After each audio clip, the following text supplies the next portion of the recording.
हमारे चैनल को सब्सक्राइब करें और बेल आइकन दबाएं।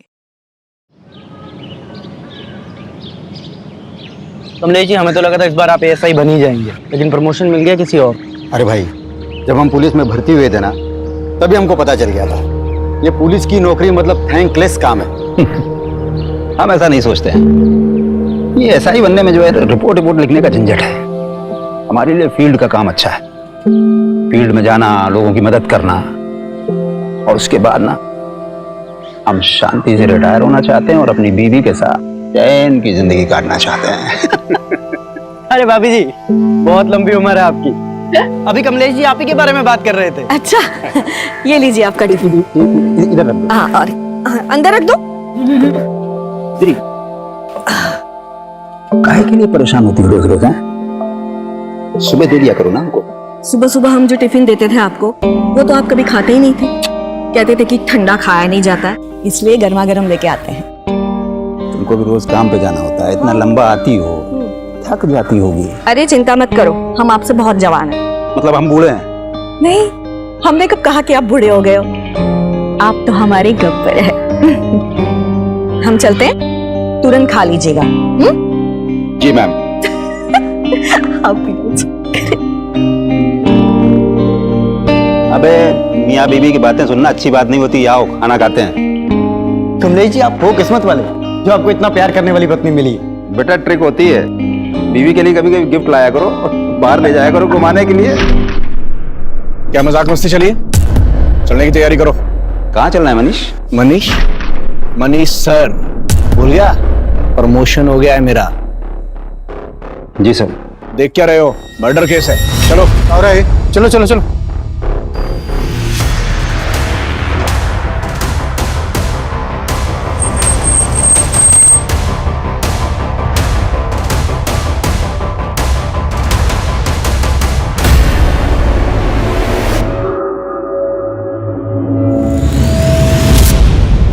सर, लड़की पर पत्थर से वार करके मारा गया है। लगता है सर रेप भी हुआ है। वो तो पता चल ही रहा है, कपड़े फटे हुए हैं इसके। जी सर, मैं इधर देखता हूँ कुछ। और जानवरों की तरह नोचा है लड़कियां, बहुत ही ब्रूटल मर्डर। लड़की गहरी रंजिश चाहिए होगी लड़की के साथ। गुड। और ये अपनी पर्सनल खर्च ना साइड में रखो, क्राइम की संजीदगी को समझो। ओके? वो लाश मिले 12 घंटे हो चुके थे, लेकिन उसकी पहचान का कोई क्लू नहीं मिला था। ये केस ऐसे रहस्यों में दबा था जो पुलिस की नींद उड़ाने वाले थे।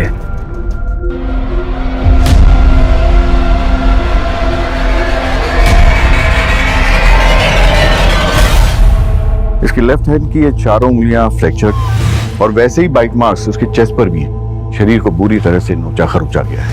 गैंगरेप है डॉक्टर? नहीं सर, इसके शरीर से सिर्फ एक ही आदमी का डीएनए मिला है। जिस तरह से इसको रेप करके मारा गया, उससे तो यही लगता है कि किलर बहुत ही विकृत मानसिकता है।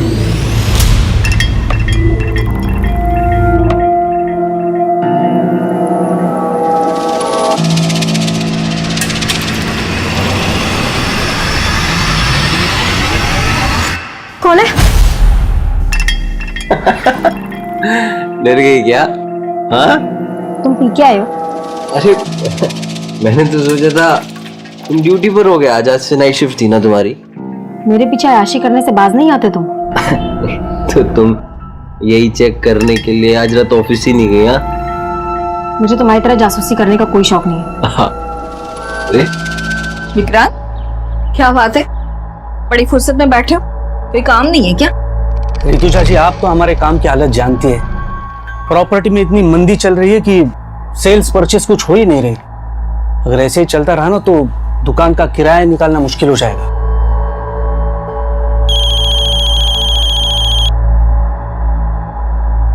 हेलो मैम, आप मेरी हेल्प करने के लिए जल्दी से आ जाइए। वो मुझे परेशान करने फिर से आ गया है। तुम रो मत, मैं आ रही हूँ।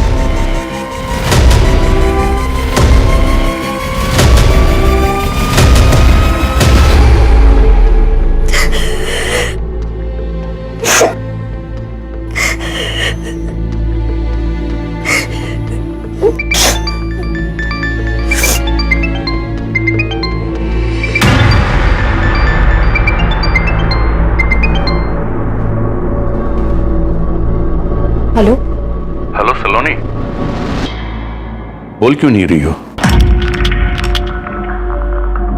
पैसों का इंतजाम नहीं हुआ क्या?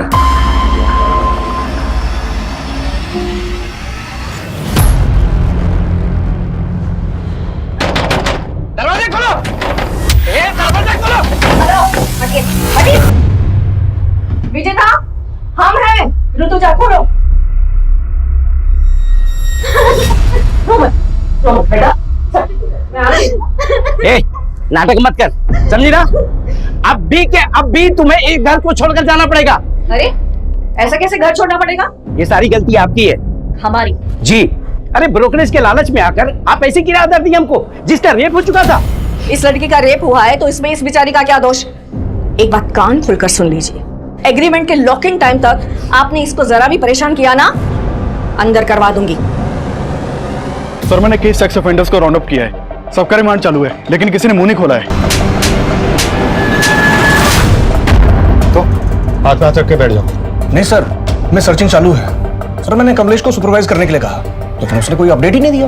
अगर वो अपडेट नहीं देगा तो तुम फोन करके उससे नहीं पूछोगे? नहीं सर, मैंने उसको फोन किया था, लेकिन सर उसने उठाया नहीं। हाँ कमलेश बोलो। सर मेघनगर के किराने वाले ने उस लड़की का फोटो आइडेंटिफाई किया है। वो लड़की उसी की दुकान से राशन खरीदती और पास में ही अपने पति के साथ किराए पर रहती। हम वहीं जा रहे हैं सर। तुरंत एड्रेस भेजो, हम भी वहीं पहुंचते हैं। किशोर गाड़ी निकलो। मनीष सर, जिन लोगों को राउंड अप किया है उगलवाओ उनसे।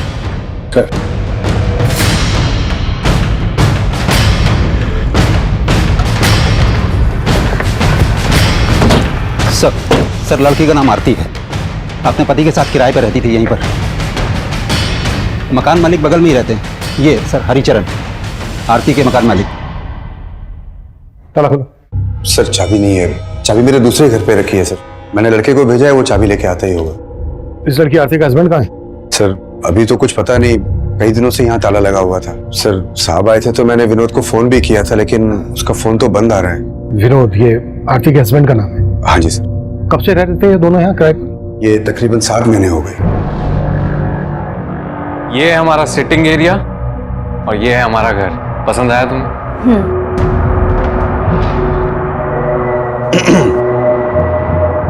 ये घर के एग्रीमेंट पेपर्स है, साइन कर लें। विनोद की पत्नी का इतनी बुरी तरह से रेप हुआ है, मर्डर हुआ है। विनोद गायब कहाँ है? उसका तो मुझे कोई आइडिया नहीं है सर। काम क्या करता था विनोद? विनोद कहता तो था कि मैं जॉब ढूंढ रहा हूँ, लेकिन वो दोनों बहुत ठाठ से रहते थे सर। देख करके कभी ऐसा लगा नहीं कि उनको कोई पैसों की कमी हो। आरती जल्दी करो, मूवी शुरू हो जाएगी। हमेशा लेट।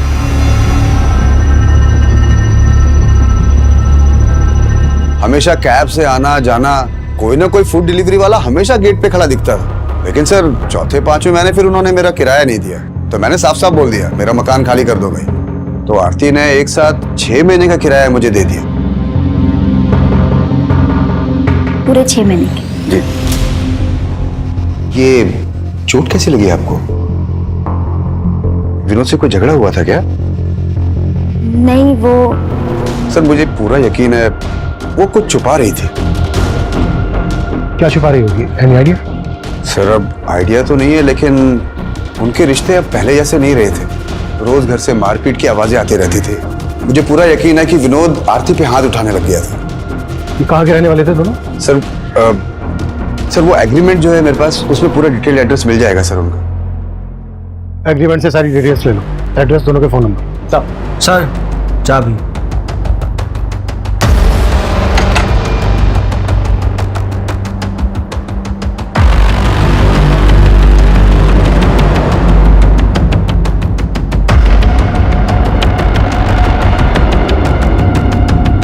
पूरे घर की तलाशी लो, कुछ भी छूटना नहीं चाहिए।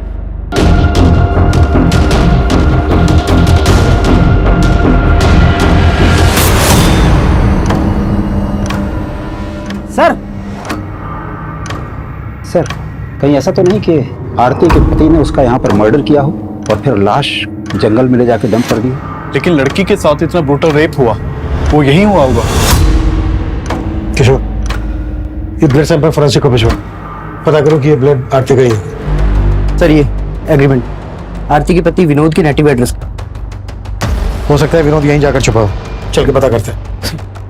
किशोर तुम आरती और विनोद के बारे में पता करो। क्या वाकई में उनका रिश्ता इस हद तक पहुंच गया था कि विनोद ने अपनी पत्नी के साथ इतनी बुरी तरह से रेप किया, मर्डर किया, या फिर कहानी कुछ और है?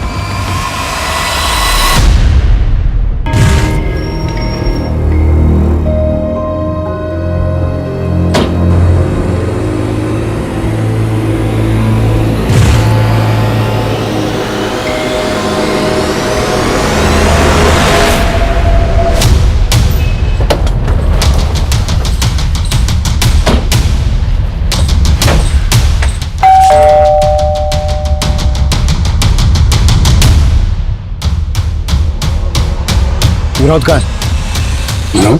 हाँ विनोद, क्या लगता है तुम्हारा? वो मेरा बेटा है साहब, पर अब वो यहाँ नहीं रहता। लेकिन आप लोग यहाँ किस लिए आए हो? तुम तो ऐसे पूछ रहे हो जैसे तुम्हें कुछ मालूम नहीं है। मेघनगर में विनोद की पत्नी आरती की लाश मिली है हमें। बुरी तरह से रेप हुआ है, उसका मर्डर हुआ है, और विनोद गायब है। कहाँ छिपाया वो? साहब हमको इस बारे में कुछ नहीं मालूम, और हम तो वैसे भी 7 महीने से विनोद से नहीं मिले। असल में विनोद और आरती भाग कर शादी किए थे, और तुम इस शादी के खिलाफ थे।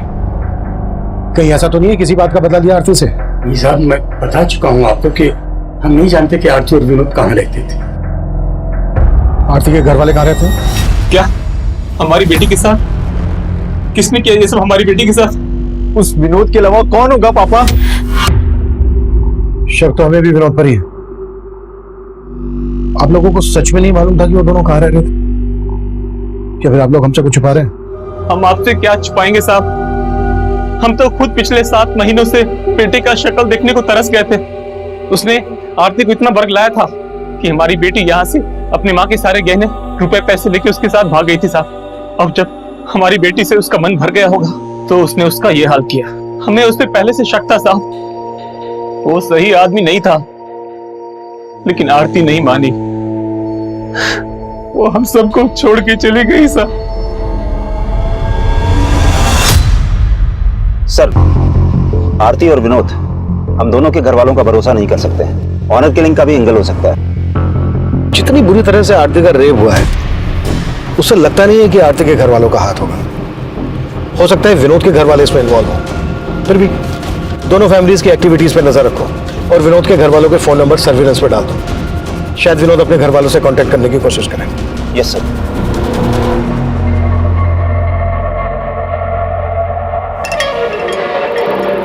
आकाश, ये तुमने ठीक नहीं किया। मुझसे बिना पूछे मेरी 7 लाख की एफडी तोड़वा दी। अकाउंट हम दोनों के नाम से था, उसमें मेरे भी पैसे थे। तुम्हारे सिर्फ 1.5 लाख रुपए थे। मुझे मेरे पैसे वापस चाहिए। वो पैसे मैंने इन्वेस्ट कर दिए। क्या?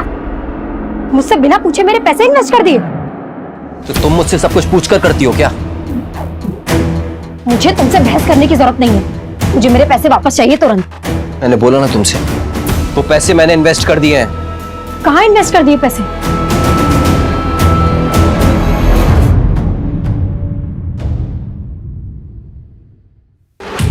सुनो, तुम जल्दी से छुप जाओ, कहीं भी जल्दी करो, छुप जाओ।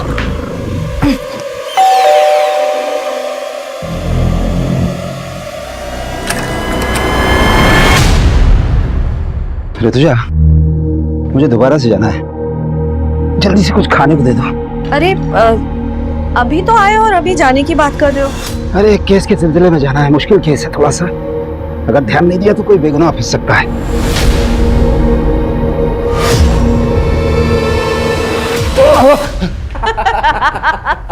देखा मम्मी, पुलिस वाले भी डरते हैं। आप डर गए ना पापा? लेकिन अचानक हॉस्टल से तू यहाँ पर कैसे आ गया? अरे पूरे 3 महीने बाद आया है और ये मंडे फिर से चला जाएगा। हाँ वो सब तो ठीक है, लेकिन तेरी पढ़ाई ठीक चल रही है ना? पापा आप तो पढ़ाई की बात मत करो ना, हम आप ही का वेट कर रहे थे। बहुत जोरों की भूख लगी है, मम्मी खाना खिलाओ ना। चलो चलो, मुझे भी जाना है।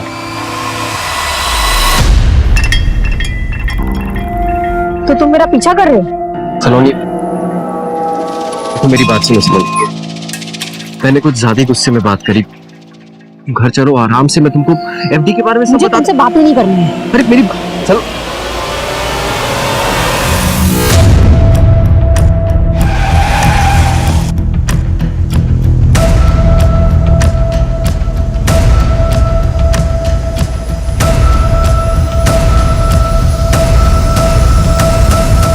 अरे सर,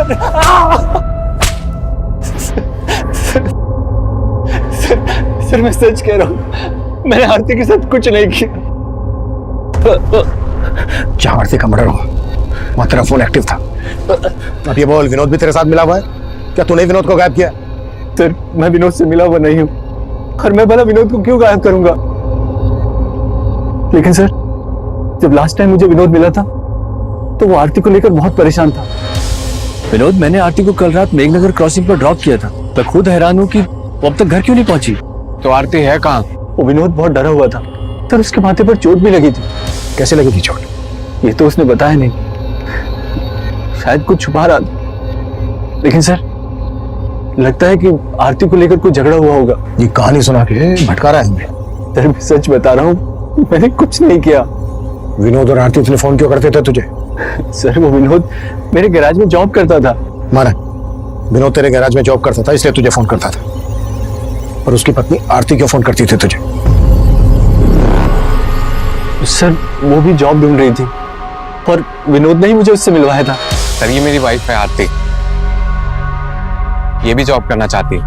आपके तो बहुत सारे कॉन्टेक्ट्स हैं ना, इसको भी कहीं पे जॉब पे लगवा दीजिए ना। वो आरती के लिए जॉब ढूंढ रहा था या फिर तेरी बुरी नजर थी उस पर? क्या किया तूने उसके साथ? सर मेरा विश्वास कीजिए, मैंने आरती के साथ कुछ नहीं किया। उस रात भी वो मुझे रास्ते पर मिल गई थी, वो घर जाने के लिए ऑटो ढूंढ रही थी, तो मैंने उसे मेघनगर क्रॉसिंग पर ड्रॉप किया था। आई एम सो सॉरी आरती, मैं थोड़ा जल्दी में हूँ, मुझे सीधे निकलना है, वरना तुम्हें घर तक छोड़ता। इट्स ओके सर, कोई बात नहीं। बाय।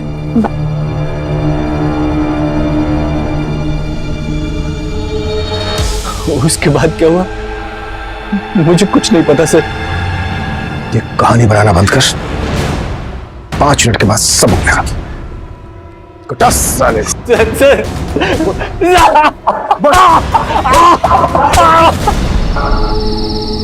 ऑटो ऑटो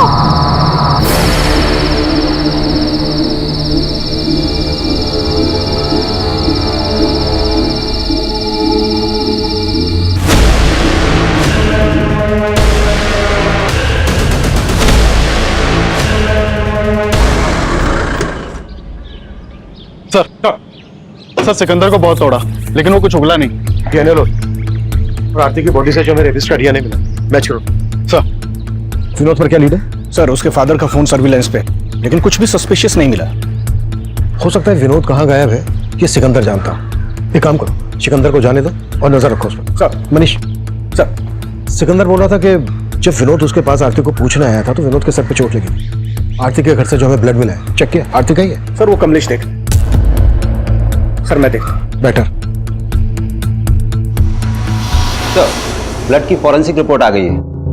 आरती के घर जो खून के धब्बे मिले थे वो आरती के ब्लड ग्रुप से मैच नहीं कर रहे हैं। यानी कि उस दिन मेघनगर आए थे और इन्होंने हमसे झूठ बोला कि इनको मालूम नहीं था आरती और विनोद कहाँ रहते। एक टीम भेजो दोनों को उठाने के लिए। सर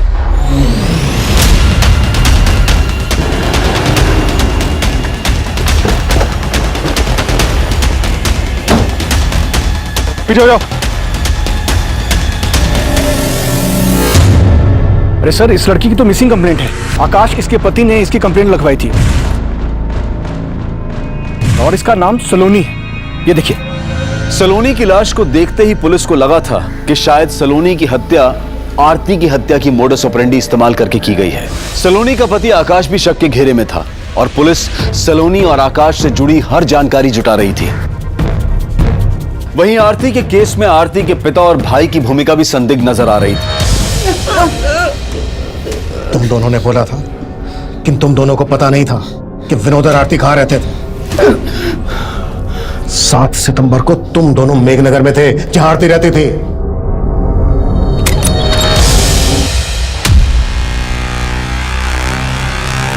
अंदर देखो। आरती, आरती। पापा अंदर भी नहीं है आरती। कहाँ है आरती? आरती नहीं है यहाँ पापा। और हम दोनों वहां से चले गए थे साहब। ऐसे नहीं उगलेंगे दोनों। कटस! इन पैसे भरोसा नहीं कर सकते। इनका भी डीएनए लो और एबिस के डीएनए से मैच करवाओ। हाँ मनीष बोलो। सर ये सलोनी और आकाश की आपस में बनती नहीं थी। पड़ोसियों ने कहा कि वो आपस में काफी झगड़ा करते थे। और उसी की एक कुलीग ने कहा कि वो तो अपने पति से डाइवोर्स लेने तक की बातें कर रही थी। सर ये क्या बोल रहे हैं आप? सर झगड़े किन मियां बीवी के बीच में नहीं होते। ड्रामा बंद करिए, सब पता है हमें। सलोनी की हत्या से 3 दिन पहले तूने तेरी और सलोनी की 7 लाख की एफडी तोड़वाई थी। और क्या क्या किया तूने, अब ये तू हमें बता। सर मैं सच कह रहा हूं, मैंने कुछ नहीं किया। जरूर इस सब में उसके चाचा का हाथ है। वो उससे 12 लाख रुपए मांगकर उसको टॉर्चर कर रहे थे सर। क्या? जी सर, सलोनी के पेरेंट्स की डेथ के बाद सलोनी के चाचा ने उसके घर पर कब्जा कर लिया था और उसे 12 लाख की मांग कर रहे थे कि अगर वो 12 लाख रुपए दे दे तो वो घर छोड़ देंगे। और सलोनी पैसा देने के लिए तैयार भी हो गई थी, इसलिए मैंने वो एफडी तोड़वाई थी सर। मुझे तुमसे बहस करने की जरूरत नहीं है, मुझे मेरे पैसे वापस चाहिए तुरंत। मैंने बोला ना तुमसे, वो पैसे मैंने इन्वेस्ट कर दिए हैं। देखो आकाश, प्लीज मुझे मेरे पैसे वापस कर दो। मुझे चाचा को 12 लाख रुपए का इंतजाम करके देना है। वो तुम्हारा अपना घर है, अपने घर के लिए तुम 12 लाख क्यों दोगी? वो पैसे तो मैंने बचा लिए, लेकिन बाद में मैंने चेक किया तो घर से सलोनी के गहने गायब थे। घर से सलोनी के गहने गायब, और ये बात तू हमें अब बता रहा है? सर मैंने कल रात में ही चेक किया था। अरे ऋतुजा जी, आइए आइए। दरअसल हम आप ही के बारे में इनसे बात कर रहे थे। अच्छा, हाय कृष्ण, नमस्ते, बैठिए। Nice to meet you. वैसे विक्रांत भाई आपके बारे में बड़ी तारीफ कर रहे थे। अच्छा, दरअसल वो अपना दफ्तरगंज वाला एरिया है ना, वहाँ की जमीन इन्हें पसंद है, खरीदना चाहते हैं। बस इनकी एक छोटी सी डिमांड है। डिमांड? जी, और वो डिमांड सिर्फ आप ही पूरी कर सकती हैं। लेकिन आपकी डिमांड क्या है?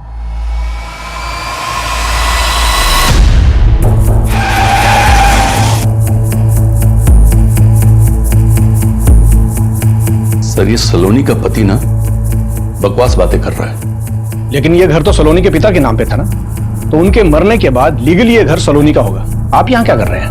मैं यहाँ क्या कर रहा हूँ? अरे हम यहाँ पे रह रहे हैं, इसका मतलब ये नहीं है कि हमने कब्जा कर लिया है। लेकिन सलोनी के ना रहने से कब्जा तो आप ही का होगा ना? सर आपके कहने का मतलब क्या है कि हमने सलोनी का हत्या करवा दिया?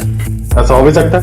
वैसे सलोनी से 12 लाख किस बात के मांग रहे थे आप? सर सलोनी के पिता की तबीयत हमेशा खराब रहती थी और उनकी बीमारी का सारा खर्च हमने उठाया था, और इसीलिए मैं सलोनी को बार बार फोन करके ये बताया करता था कि मेरे 12 लाख मुझे लौटा दो और ये घर का कब्जा ले लो।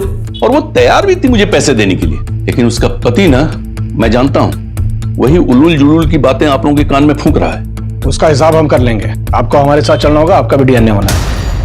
मेरा? जैसे सर पे पत्थर मार करके इनकी हत्या की गई, उसके अलावा लेफ्ट हैंड की चारों उंगलियां फ्रैक्चर्ड है और एक ही तरह से इनके जिस्म को नोचा गया है, और फिर ये गर्दन पर पाइप मार्क्स। डॉक्टर, सलोनी की बॉडी पे जो रेपिस्ट का डीएनए मिला है, वो डीएनए आरती की बॉडी पे मिले डीएनए से मैच करता है क्या? सर वो तो डीएनए रिपोर्ट आने के बाद ही क्लियर हो पाएगी। और मेरा मानना है सर कि दोनों का रेपिस्ट और कातिल एक ही आदमी है। वो इसलिए क्योंकि अगर आप गौर से देखें, इसका मतलब आरती के रेप और मर्डर के लिए हम जिन लोगों पर शक कर रहे हैं, वही सलोनी के रेप और मर्डर के सस्पेक्ट है। काफी कोशिशों के बावजूद पुलिस को सलोनी और आरती के बीच में कोई कॉमन कनेक्शन नहीं मिल रहा था, लेकिन ये साफ लग रहा था कि इन दोनों लड़कियों के साथ दुष्कर्म करने वाला और उनकी हत्या करने वाला आदमी एक ही था। देखते ही देखते इन दोनों केसेस ने पूरे क्षेत्र में हड़कंप मचा दिया। विमेन सेफ्टी को लेकर पुलिस पर सवाल उठने लगे, और इसी दौरान कुछ ऐसा हुआ जिसने पुलिस को फिर से हैरान कर दिया। कमलेश, कहां था तू? ये टाइम है आने का? रो क्यों रहा है? मनीष, क्या हुआ? ऋतुजा का कुछ पता नहीं चल रहा है यार। हमारी पत्नी कल रात से गायब कैसे? कमलेश, कुछ मालूम नहीं चल रहा है सर। रोज की तरह रात को घर पहुंचा तो ऋतुजा घर पर नहीं थी सर। नॉर्मली 6-7 बजे तक घर पहुंच जाती है। इधर हमने इंतजार किया लेकिन वो आई नहीं। फिर हमने उसके पार्टनर विक्रांत को फोन लगाया सर। विक्रांत, ऋतुजा अभी तक घर नहीं पहुंची है, तुमसे कुछ बोल के गई है क्या? वो तो शाम को 5:30-6 बजे के आसपास ही दुकान से निकल गई है। सर रात भर ढूंढते रहे लेकिन कुछ। कमलेश, ये बात तुमने हमें रात ही क्यों नहीं बताई? सर हमें लग रहा था कि मिल जाएगी, लेकिन अब कुछ समझ में नहीं आ रहा है सर। कमलेश, हिम्मत रखो, हम ढूंढ लेंगे तुम्हारी पत्नी ऋतुजा को। सर,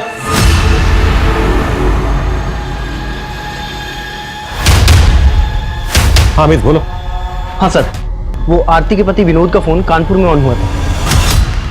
कानपुर पुलिस से कांटेक्ट करो, इसकी अपडेट दो, शायद वहां से हमें कोई लीड मिल जाए। सर,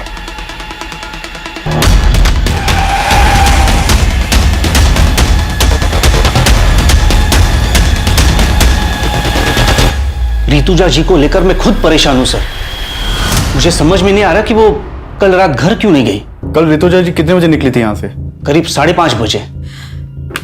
विक्रांत, वो राजीव नगर वाला घर अगले महीने खाली हो रहा है, तो उसके लिए किराएदार ढूंढना है। हम चलते हैं, बाकी की बात सुबह करेंगे। और उन्होंने आपको बताया था कि वो कहाँ जा रही हैं?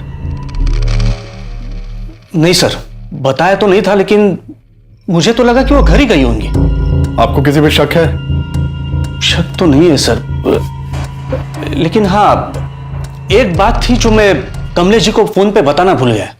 कैसी बात? सर, कल एक विष्णु नाम का आदमी आया था। हमारा दफ्तरगंज वाला एरिया है, वहां की जमीन खरीदनी थी उसे, लेकिन उसकी एक डिमांड थी जो ऋतुजा जी को पसंद नहीं आई। आपकी डिमांड क्या है?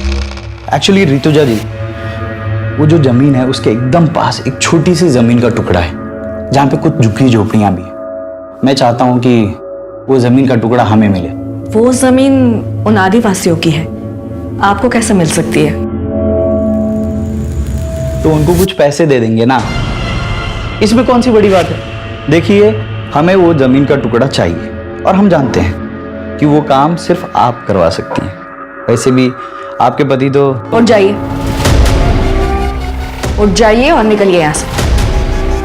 आप बदतमीजी कर रही हैं। तो क्या हाथ उठा के बात करें? ऋतुजा जी ने जिस तरह उसे भगा दिया, हो सकता है उसी ने उसका बदला लिया हो। कौन था ये आदमी? इसका कुछ नाम एड्रेस मालूम है आपको? हाँ सर, बताएं। सर, कमलेश जी की बीवी ऋतुजा का फोन कल रात हरिनगर एरिया में बंद हुआ था। कमलेश से पूछो कि हरिनगर में उसकी जान पहचान वाला कोई रहता है क्या? सर, हमने कमलेश जी से बात की है, उनका कहना है कि वहां उनका ऐसा कोई भी नहीं रहता जहां ऋतुजा जा सके। तो पूरे हरिनगर में अच्छे से पूछताछ करो। एक तरफ हेड कांस्टेबल कमलेश की पत्नी ऋतुजा की तलाश की जा रही थी, तो विनोद को भी एक प्राइम सस्पेक्ट मानकर ढूंढा जा रहा था। दोनों क्राइम सीन्स के एरिया के आसपास मौजूद कई सीसीटीवी फुटेजेस को लगातार खंगाला जा रहा था। वहीं ऋतुजा के पार्टनर विक्रांत के बयान के आधार पर अब विष्णु बिष्ट को भी तलब किया गया। सर, ऋतुजा जी ने जब मना किया तो मैंने बात वहीं खत्म कर दी। बात खत्म नहीं हुई। ऋतुजा ने जलील करके निकाला था तुझे, बुरा तो लगा। सर, लगा था, लेकिन मैं वहां पे अपनी मर्जी से नहीं गया था। मुझे विक्रांत ने फोन करके बुलाया था। विक्रांत ने? जी। उन्होंने कहा था कि ऋतुजा मेरा काम करवा देगी, लेकिन उसने तो उसके मुंह के सामने ही मना कर दिया। फिर मैं वहां से चला गया। तो हरिनगर के जंगल में कमलेश की बीवी ऋतुजा की लाश मिली है।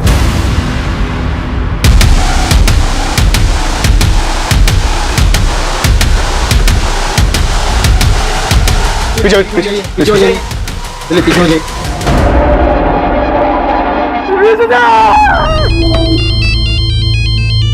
सर, हेलो, ठीक है सर, विनोद कानपुर में पकड़ा गया है।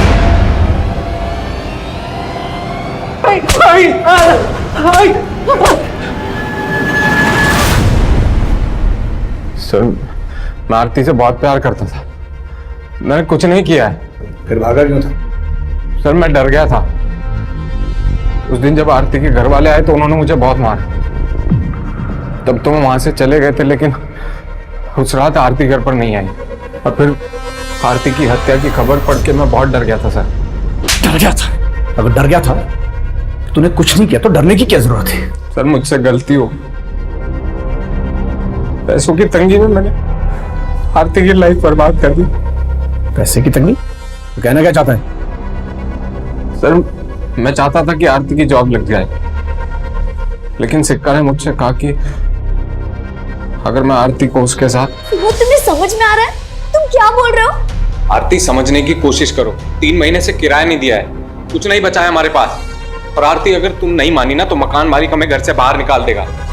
तुम ये कहना चाहते हो कि मैं चंद पैसों? आरती, चंद पैसे नहीं है, जरूरत है हमारी अभी। तो क्या करें, घर चले जाएं? एक्सेप्ट करेंगे, वो मार डालेंगे आरती हमें। आरती, जब तक मुझे कुछ अच्छा काम नहीं मिलता तब तक कर लेते हैं ना। तो जब मुझे पता चला कि आरती के साथ इतना सब कुछ हुआ है तो मेरा शक सीधा सिकंदर पर ही गया। लेकिन अगर मैं आपको उसके बारे में बताता, मुझे ये भी बताना पड़ता कि आरती को वहां पर क्यों भेजता था। अपनी बीवी से धंधा करवाता है और बोलता है भरोसा करो। तोड़ साले को। सर सर सर मैं मानता हूँ कि मैं आरती के साथ रिश्ता रख के विनोद को पैसे देता था, लेकिन सर उस रात मैंने आरती को मेघनगर क्रॉसिंग पे ड्रॉप कर दिया था।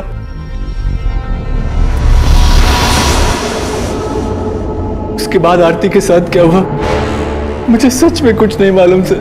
आरती के अलावा और किन किन लड़कियों के साथ रिश्ता है तुम्हारा? बहुत सी लड़कियों के साथ, लेकिन सर मैंने किसी को मारा नहीं। सच। ये सलोनी है, इसके साथ भी तुम्हारा रिश्ता था? नहीं सर, मैं इसे नहीं जानती।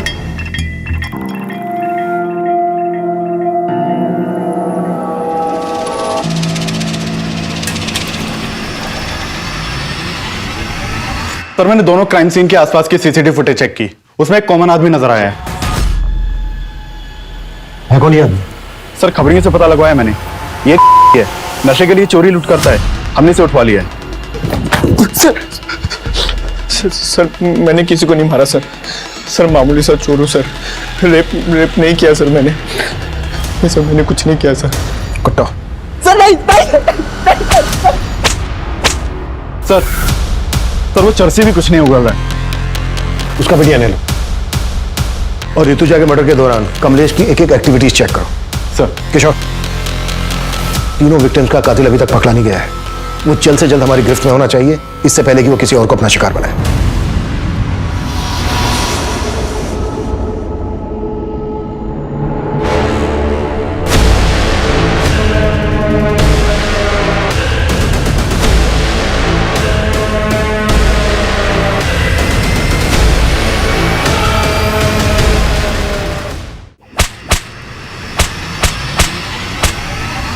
सर वो दोनों लड़के को सर मैं नहीं मारा है सर।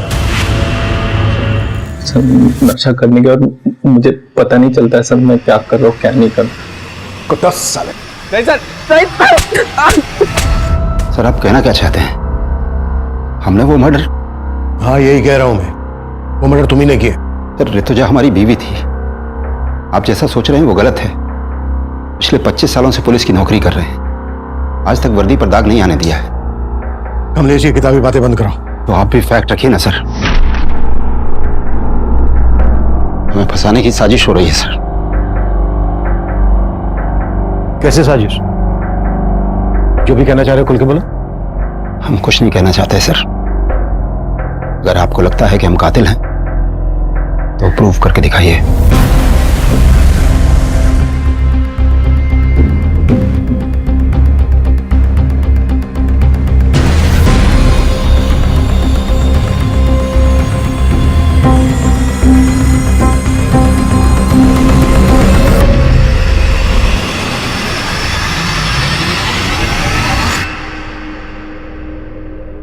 हेलो डॉक्टर, ऋतुजा की पोस्टमार्टम रिपोर्ट का क्या स्टेटस है? Are you sure doctor?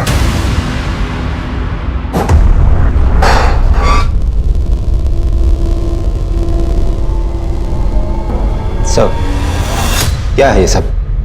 इतने सालों काम करने की तुम प्रूव करने की बात कर रहे थे ना, अब हम प्रूफ के साथ आए। कहना क्या चाहते हैं आप? डॉक्टर ने यह भी बताया कि ऋतुजा का रेप नहीं हुआ था, जबकि आरती और सलोनी का रेप हुआ था।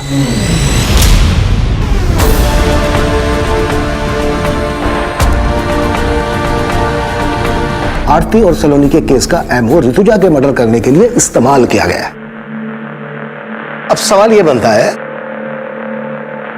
कि आरती और सलोनी के केस के एमओ की बारीकी हमारी टीम और पोस्टमार्टम डॉक्टर के अलावा किसी और को तो मालूम नहीं थी। हमने ना ही किसी अखबार में दिया, ना ही सोशल साइट पर। यह एमओ कुछ ज्यादा ही परफेक्टली इस्तेमाल किया गया, इसलिए हमें तुम पर शक हुआ। और हमने जब तुम्हारे घर पे नजर रखी तो हमें कलसी नाम की लड़की के बारे में पता चला। रिश्तेदार है ना तुम्हारी, हमने कलसी और तुम्हारे बेटे सरंत दोनों को उठवा लिया। सर, हम और सारंत एक दूसरे को बचपन से जानते हैं। हम अपनी सारी प्रॉब्लम्स हमेशा सारंत के साथ ही शेयर करते थे और हमें पता ही नहीं चला कि हम कब एक दूसरे के करीब आ गए। तुम दोनों तो कजन हो ना, फिर भी। सर, हमसे एक बार भूल हो गई थी। हमने सोचा दोबारा ऐसा नहीं करेंगे, लेकिन ऐसा नहीं हो पाया सर। मैं उस वीकेंड पे हॉस्टल से सीधा घर पे आया था और मम्मी पापा के एब्सेंस में। हेलो पापा। क्या हुआ मम्मी को? पापा, मम्मी। क्या हुआ है? सच सच बताओ क्या हुआ है? दोनों लोग तुम सच सच बताओ क्या हुआ है? क्या हुआ है? मुझे माफ कर दो पापा। सर, हम अपने बेटे को बचाना नहीं चाहते थे, लेकिन उसको गिड़गिड़ाते देख हमारा मन पसीज गया। सोचा कि ऋतुजा को तो खो ही चुका हूं और अब बेटे। हम मानते हैं कि हम अपने फर्ज से डगमगा गए थे, पर हम बेबस थे साहब। आरती और सलोनी वो बेबस पीड़िताएं थीं जिनके अपनों ने कभी उनका साथ नहीं दिया। लेकिन कमलेश जिस बेबसी से लड़ रहा था, उस बेबसी में शायद कोई भी अपने फर्ज से डगमगा सकता था। लेकिन ऐसी स्थिति में जब सही और गलत का तराजू हमें ऐसे असमंजस में डाल रहा हो, तो हमारे फैसले का पलड़ा सच और सही की तरफ झुकना चाहिए। क्योंकि झूठ और गलत को जितना भी छिपाने की कोशिश की जाए, वो एक ना एक दिन सामने आ ही जाएगा। अब मैं अनूप सोनी आपसे विदा लेता हूं। फिर मुलाकात होगी क्राइम पेट्रोल सतर्क के ब्लैक हेडलाइंस अध्याय में एक और नए केस के साथ। और याद रखें, क्राइम और आपके बीच में सिर्फ इतना फर्क है कि आप कितने सतर्क हैं। सतर्क रहें, सुरक्षित रहें। जय Hind. For more updates, subscribe to our channel, click the show links and enjoy watching the videos.